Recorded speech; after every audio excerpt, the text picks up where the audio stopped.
grande question qu'on se pose en ce moment, c'est d'où est-ce que Ottawa va aller chercher tout l'argent dont il a besoin pour ces nouvelles mesures qui ont été annoncées aujourd'hui. Il faut dire qu'Ottawa mise sur une croissance économique qu'elle espère va atteindre 7 milliards de dollars. On veut aussi aller chercher de nouveaux fonds.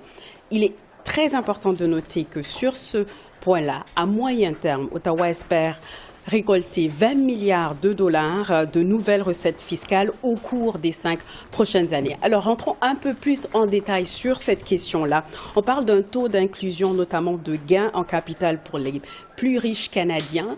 On veut aussi aller chercher de nouvelles taxes sur les rachats d'actions pour les sociétés publiques. Il y a également une mesure qui vise à hausser les droits d'assises sur le tabac et aussi les produits de vapotage. Là-dessus, un peu plus de détails. On parle spécifiquement de 4 dollars par cartouche de 200 cigarettes et une augmentation de 12% du taux de droit d'assises sur les produits de vapotage. Alors, avec ces deux mesures-là spécifiquement, Ottawa espère récolter 1,36 milliard de dollars sur 5 ans. Ça, c'est spécifiquement sur la mesure portant sur le tabac. Ensuite, on parle de 310 millions de dollars pour la même période, mais cette fois-ci pour les produits de vapotage.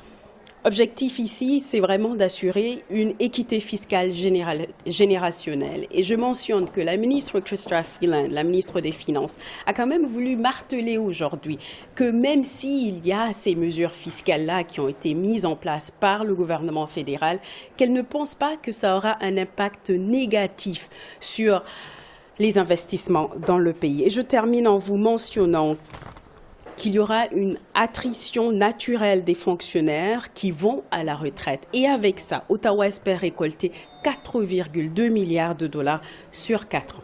Voilà donc ces grandes ambitions par rapport aux revenus qui est prévu dans ce budget de 2024.